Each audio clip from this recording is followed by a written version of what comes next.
Redbox Media Programming is brought to you by...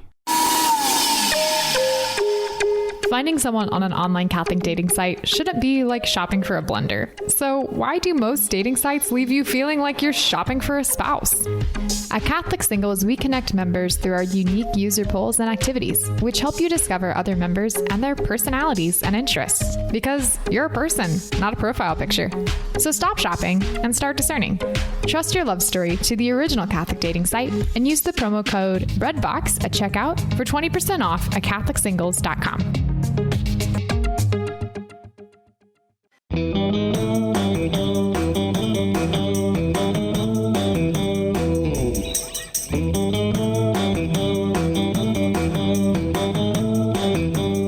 Well, hey everyone, and welcome back to another episode of Lisa, Hendey, and Friends. Joining me again this week on the podcast is another awesome husband and wife team. We've got with us today Soren and Ever Johnson, who are proud parents of 5 children and the founders of a nonprofit entity called Trinity House Community and Trinity House Cafe. Their mission is to inspire families to live together with God, make their homes a little taste of heaven to share with others for the renewal of faith and culture. Soren was formerly the director of evangelization for the Diocese of Arlington in Virginia, and his writing has appeared in lots of great places, such as the Washington Post, Columbia, and the Arlington Catholic Herald. Ever formerly served as research assistant to George Weigel. You may have heard of him before. And she's been published in Magnificat. And they both hold masters in theology and join us today to talk about Trinity House Community. Welcome to the show, Soren and Ever Johnson. Thanks so much, Lisa. Thank you, Lisa.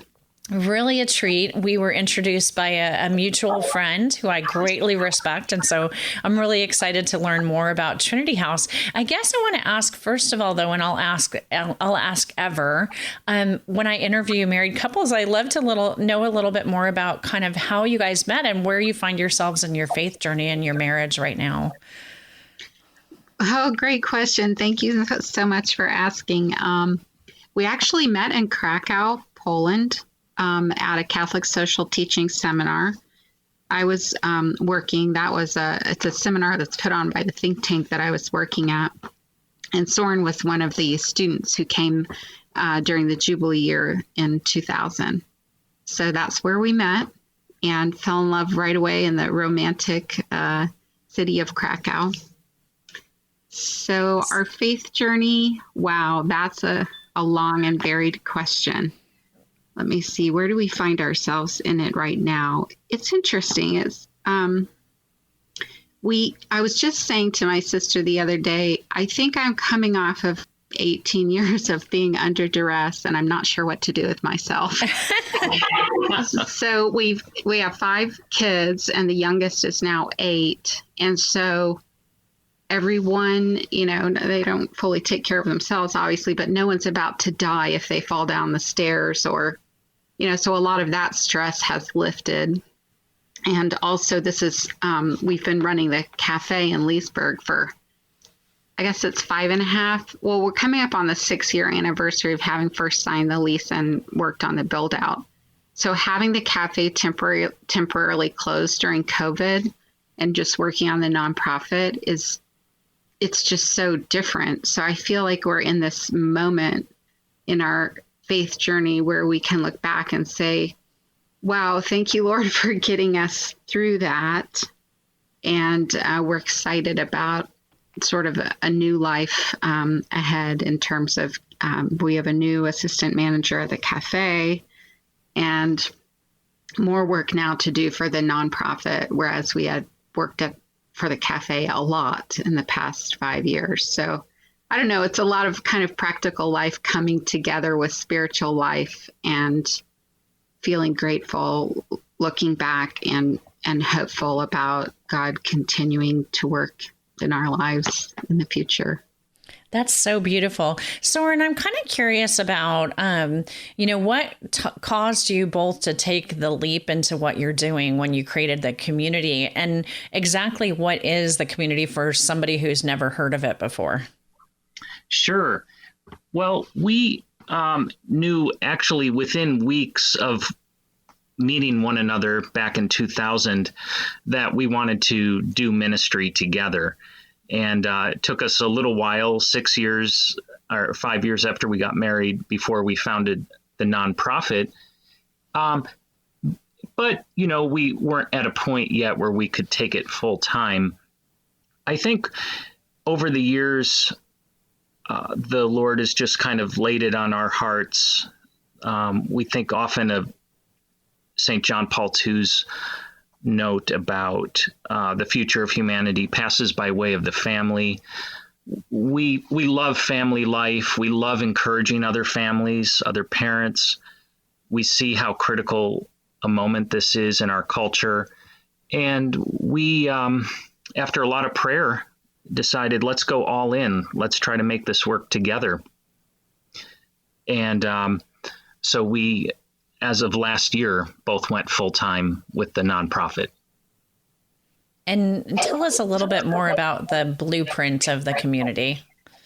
Sure. Trinity House Community, as you mentioned, is really focused on inspiring families to live together with God, making their homes a little taste of heaven to share with others for the renewal of faith and culture.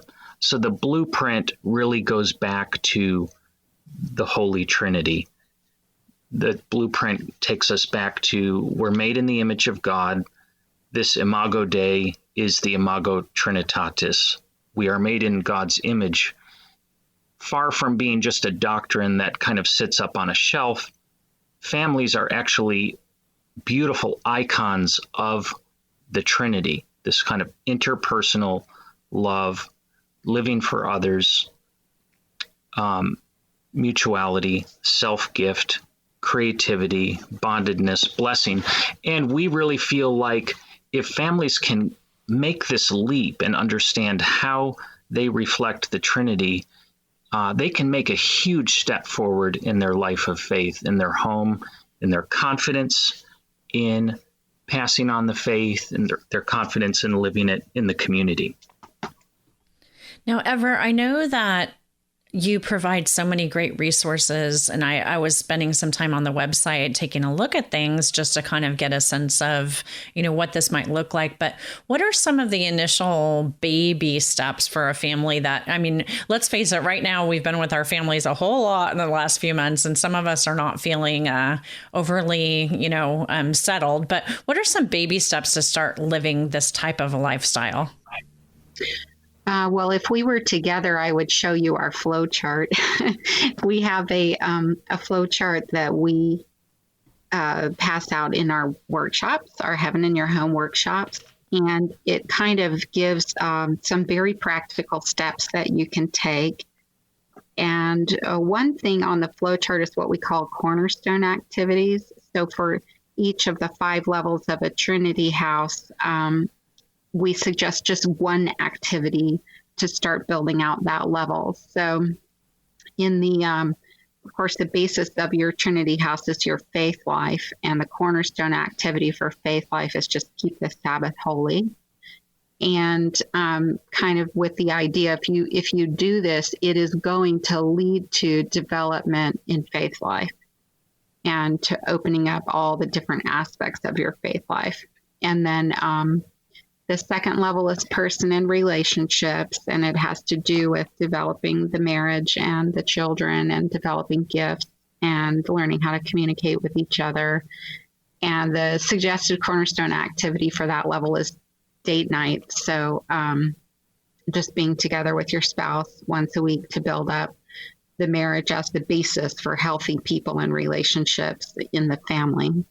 And then so you go on through the levels. Household economy is the 3rd level, and it has what we call the life meeting as the cornerstone activity, where you get together with your spouse once a week to go over practical details about running your household. So not date night, where you're kind of working on the relationship and communication, but just, going over the scheduling and finances and things like that. And then family culture is level 4, and the cornerstone activity is the family meal. And then level 5 is hospitality and service. And we call the cornerstone activity there 1 outreach, which is just having one thing, even as far in the future as possible on your calendar where you're doing some sort of hosting or service activity with your family. Even just saying, well, Christmas is coming up, so we're going to have our extended family members over to our house for Christmas Eve or something like that. But of course, it could go all the way to, our family is making a meal at the homeless shelter once a month, or, just depending on what you feel up for, just having that one outreach on your calendar. So those are the baby steps, the 5 cornerstone activities. I love that. And I love that it seems like it's not, anything that's too difficult for anybody to do. Now, Soren, I know that you're working, through your community locally, but also, doing outreach all over the country. What are you hearing from families that are sort of adopted this type of living? And how has it changed their lives? Sure. We have been blessed to give the workshop a number of times already since we launched it late last year. And we're hearing from families who have gone through the workshop that they really gravitate to the practical advice, the concrete steps. We focus on one part of the workshop is we call it welcome, listen, serve, that you as a parent you can reflect the Trinity in a beautiful way by welcoming others like God the Father does, by listening as the Holy Spirit is listening to us in such a beautiful way, and serving as Jesus served us in his life, death, and resurrection. And so I think we hear a lot from those who go through the workshop that welcome, listen, serve is a practical piece of advice that has really blessed their family life. And we hear so many of them say that they were able to kind of make the connection for the first time between God, Father, Son, Holy Spirit, and day-to-day family life. And a lot of people have different favorites. I mean, some have really reinvigorated their family meals. Others have gotten serious about date nights and are just having a moment of renewal in their marriage. Others never did life meetings and suddenly they're getting more organized. So it's really wonderful to hear just how people take this into their daily life. We've heard a lot of people say, oh, this workshop was so interesting because it spans all the aspects of the Christian household, and we can just see where there are things that we're good at and where there are things that we need to step up our game on. Yeah. So a lot of people said it's just a good layout to give you a comprehensive review of what you're doing right and what you can do better on. Yeah, it sounds so fun to me. I'm kind of curious, Ever, for people who may be listening to this and thinking, well, I'd love to live that way, but my husband or my wife would never buy into this. What are some of the obstacles that you're hearing that families have to overcome to live in a Trinity household kind of community?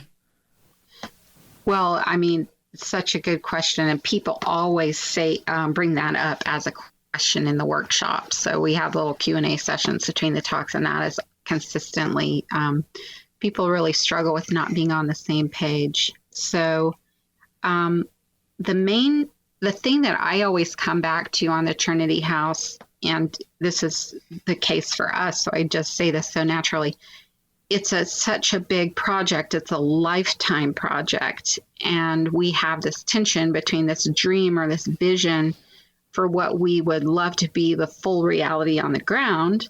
And then, we have to put that in the balance with our fallen human nature and our tendency to do the wrong thing, and the fact that we're starting from a very imperfect spot. And we have to just build in a lot of acceptance of ourselves and our situation. You don't want to let go of your grand vision and your ideals, but you have to accept where you are and understand, oh, this is a lifetime project. I have to be patient with myself and with my spouse. And we always, say in the workshop, everything starts in level 1 and with your faith life. And even if there's only one spouse who has a faith life, that's the beginning of a Trinity house. So if you're going to take it right down to the bare bones, it's in the Eucharist where you receive interpersonal communion, God's own interpersonal communion from him through Mary's yes, through Jesus' life, death, and resurrection. You receive the life of the Trinity in that Eucharist. And if you can be there in union with God and pray that your spouse will open up and start to work with you at a deeper level to get things right in the home and with the family, you're going to get there. It's a process like everything in life, and you start somewhere and you move forward, and just don't be too frustrated about what a big vision it is.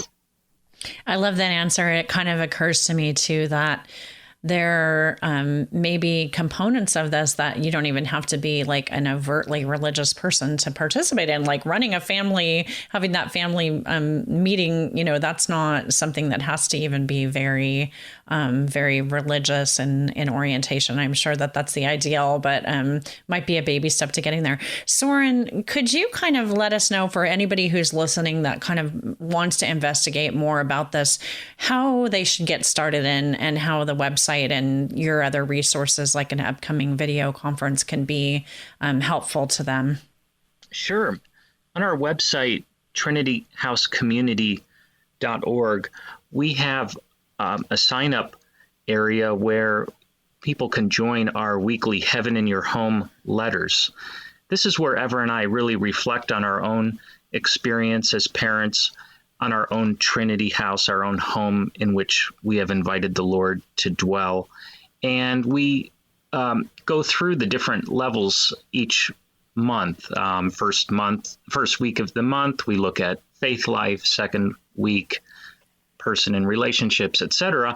So I think I would point people to that kind of way to be equipped and encouraged and inspired on a weekly basis. And also on the website, we have our workshop live stream schedule, which we're always updating, and ways to get involved there. And of course, if anyone's in or near Leesburg, Northern Virginia, we would love to host you at Trinity House Cafe. Well, count on me to be there as soon as I get over to Virginia anytime soon. I want to give Ever the last word. Ever, are there kind of any closing thoughts that you'd like to share with anybody who might be out there listening? Yes, let's see. What's a good closing thought? I think just God is so happy in himself, and that you're thinking about him and how to come into union with him and how to bring your family into a greater faithfulness to his likeness and his image. And just to think about the happiness of heaven and of God at your even considering turning your home into a Trinity house is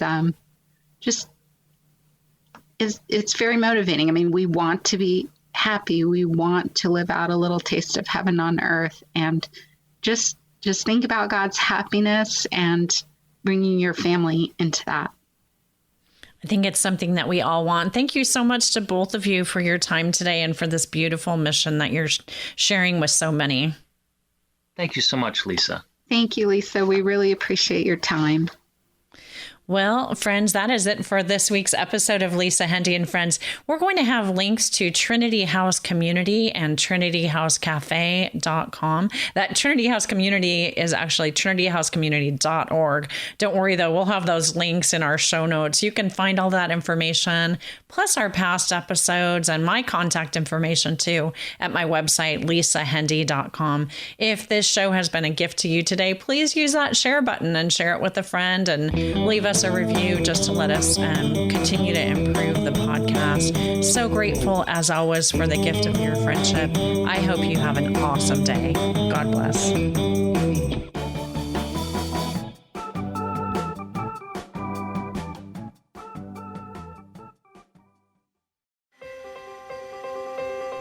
Looking for a way to build daily prayer discipline?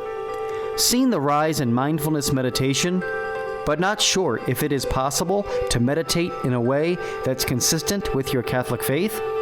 Just looking for a way to breathe new life into your existing prayer routine? No matter what you're looking for, Hallow is here to help. Hallow is a Catholic prayer and meditation app that helps users deepen their relationship with God through audio-guided contemplative prayer sessions. From meditations on the daily gospel to the rosary to daily examens, Hallow has something for everyone. Hallow is the #1 Catholic app in the U.S.